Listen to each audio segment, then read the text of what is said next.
All right, so we're going to talk about those cool season grasses that we can grow here in the South, because we are in the South, all right? That's right. So what are some of those cool season grasses that we can grow here?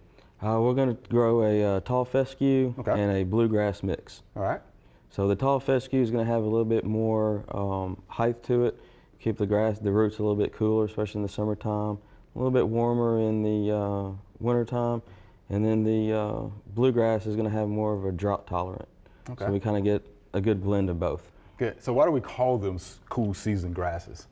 They're cool season grasses because we grow them mostly in the north, in the cooler climates. Down here in the South, it gets pretty warm June, July, and August, and they kind of struggle some. Okay. They have a little bit of drought issues and heat issues. So. All right. And here, particularly in Tennessee, we're in this transition zone, so it's, can be difficult to grow some of the cool season grasses in this area, right? Yeah. So they, since we are in that transition zone, we can grow them pretty good in the wintertime, early spring, and then as it gets hotter during the summer, they kind of slush off a little bit, kind of die back a little bit, turn a little brown, and then same thing for our warm season grasses. Right. They kind of have the opposite effect. Okay. So can you tell us a little bit about the difference between a cool season lawn and a warm season lawn? Mm-hmm. Okay. So cool season lawns, like I said, they're going to be more active and growing during the late fall, early winter, and then they'll kind of slow down a little bit once it gets pretty cold. And in springtime, they will kind of get active again, start growing again. And then during the summertime, when it gets hot and gets dry, they kind of stop growing. They can get a little brown on the tips, and they just look like they need some water. And it's real important to irrigate them a lot during that time of the year. Right. Because your cool season grasses will want to go dormant in the warmer climates, right? Yeah, so they kind of will go in a dormant, semi-dormant stage. And then our warm season grasses, they do the opposite. So they're getting ready to go dormant. They're starting to slow down now, and they're going to go dormant throughout the winter, and late spring, they'll start greening up, and they'll start really growing very well around June, July when it gets hotter. Okay, that's good. So how do we take care of those cool season lawns?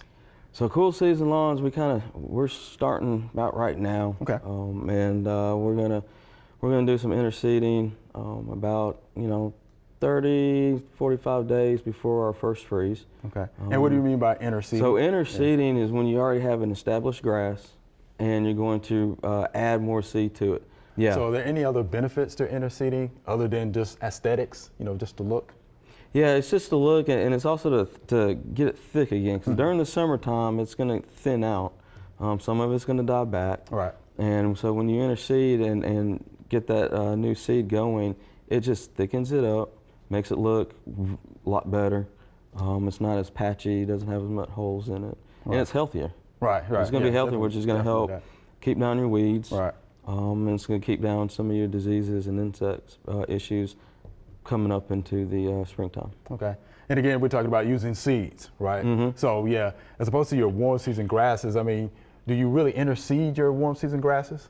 No. So you interseed. Interseeding is what's already established, and you're gonna want that to build back up.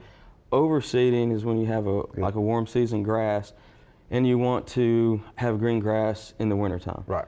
And we do that for different reasons.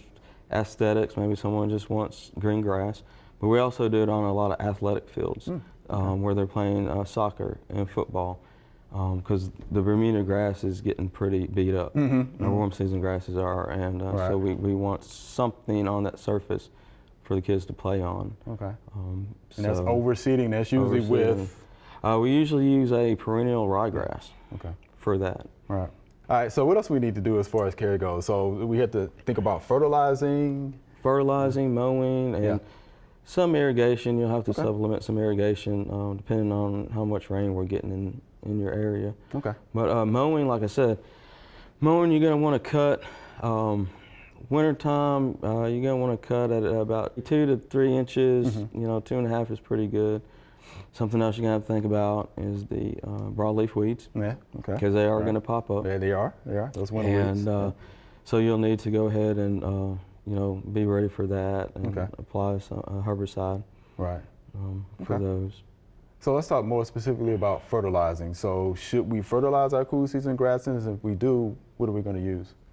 Yeah, so you definitely want to fertilize. Okay. And the first step to fertilizing is get a soil test. I was waiting for you to say it. Good. Get a soil test done. Yeah. Because that's going to tell you how much to apply, at what rate, and when to apply it, and how often. So normally we're going to apply that fertilizer, this fall, and because that's when the fescue and bluegrass is actively growing. Okay. That's when they're doing their growing. And then again, you're going to want to fertilize again in the springtime. Okay. Because again, it's going to kind of come out of that winter dormancy that it's in a little bit, and it's going to start growing. Okay. So again, for the cool season grasses, what about the watering though? So irrigation. How much water will it need? Well, that's going to depend on how much rain you're getting in your area. You have to kind of judge it. So you're looking at, half an inch every 34 days to an inch every 14 days. And you want to use it as a supplement as well. And once it gets cold, again, you're not going to use as much water because it's not going to be as actively growing. Got it. So do we need to think about aeration with our cool season lawns? Yeah, so it's really good to aerate, just like you do with warm season grasses. Okay. The fall is a great time to aerate because it's when it's actively growing. Right. You can also do it in the summertime. Okay. It's not as good as doing it in the fall. Sure. And the other reason why you want to do it in the fall is because it'll open up that soil, and it'll make, when you interseed, you'll get a better contact from the seed to the soil. Right, because you definitely want to have that contact. Yeah. Oh, okay. Yeah, Got it. that That's seed's good. going to root in a lot better and a lot quicker with that actual contact to the soil. That is good because you can get those nutrients and that water, the air down into the soil profile. It's really beneficial for a healthy turf. Exactly. So any insect, pressure we need to be concerned about, any diseases?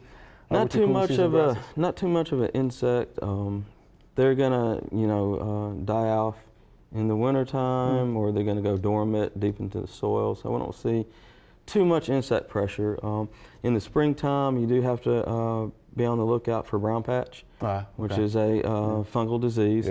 Of course, because the grass is growing. We're still have some cool nights, maybe some cool days. We're getting in a lot of rain. So brown patch can develop. Okay. Do you see many cool season lawns here in the South, particularly here in Shelby County? We see some. We have some. Not a whole lot. It is very difficult to grow. You really have to be dedicated to it. Yeah. And you have to understand that during the summer months, when it's hot and dry, it's not going to look its best. Right. It's going to look beat up. It's going to look stressed. Right. Irrigating it is going to be big key. Cutting it at a 3.5 inch height to protect those roots, because those roots will burn up pretty quick. Right. All right, folks, so there you have it. Cool season lawns, right, for the South. Appreciate that, Joseph. We appreciate that. Thank you Good very information. much. Good Thank information. you.